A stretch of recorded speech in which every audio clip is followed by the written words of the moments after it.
Yo, what is going on, everybody? Welcome back to a brand new Destiny video. Guiding Light here. Now, in today's Destiny video, I'm going to be showing you guys how to complete the 2 new challenge modes in the Vault of Glass raid.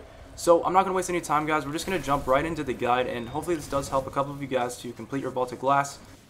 Now, for year 1 players, this won't be too hard, but for some new players, this might be a little tricky. So the easiest method that me and my team found to use was to just have 2 defenders, one with Blessing of Light and another with Weapons of Light. Now, in order to complete the challenge, all you have to do is make sure that the Templar does not teleport at all. You also want to try to down him in one phase, which is pretty simple if your team has a Galahorn.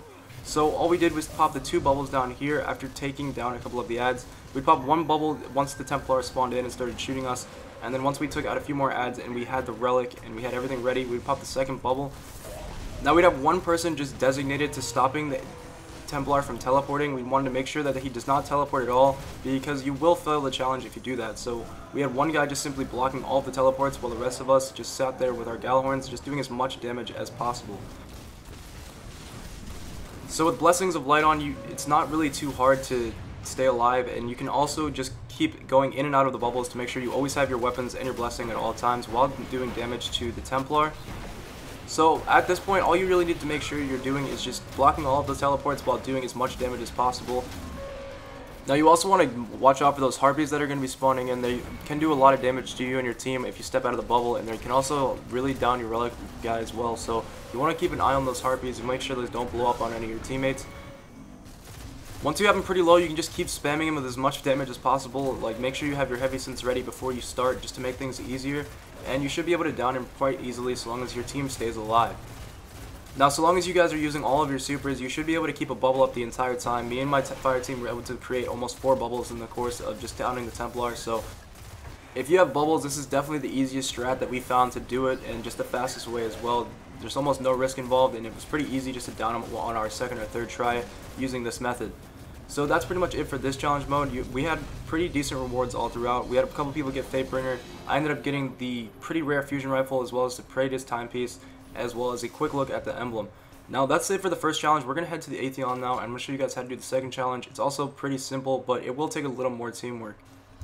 So for the Atheon challenge, the only thing that challenge mode actually requires you to do is make sure that each individual player destroys an oracle. So what me and my fire team did is we, just like normal, would start 3 people out on right, 3 people out on left, and just wait for people to get teleported in. Now once everyone got teleported in, we would all just team shot all of the oracles as much as possible. It's very important that no one dies on this section of the raid, as you will need to wipe if you're trying to do the challenge mode.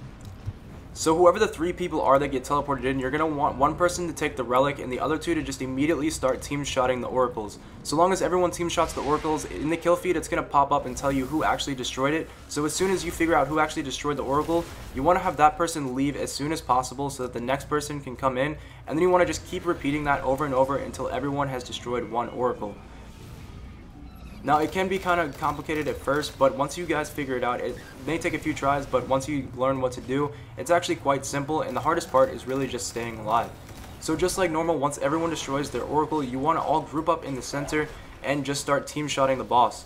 So the best weapons that we found to use while destroying oracles, and just in order to do boss damage as well, is to try to use a weapon like the Sleeper Simulant. You can one-shot the oracle, and then you can also use that to do a lot of damage to Atheon as well. So it's just a very good weapon to have. Now I also had Outbreak Primon, another great primary to use to destroy oracles, and also does a pretty decent damage to the boss as well. So just keep that in mind. Your weapons are going to affect this, because you want to make sure that you destroy those oracles as fast as possible, as that's the only thing that does make this a bit challenging. Now another thing that made it really easy is to just use the bubbles like before to pop them in the center. The second that the timer goes away, you just pop a Weapons of Light bubble, or any bubble really. That way your team can just stay in the center and regroup until someone teleports out again, and that way they know which portal to go to as well.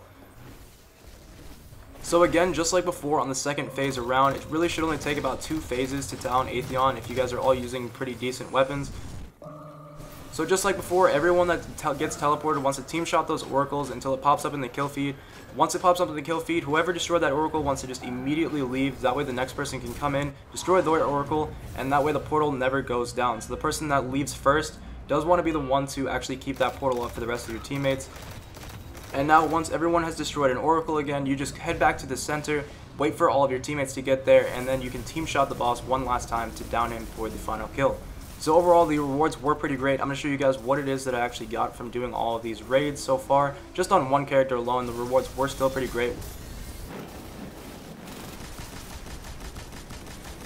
So I ended up getting the Vision of Confluence. There's also a very quick look at the emblem again.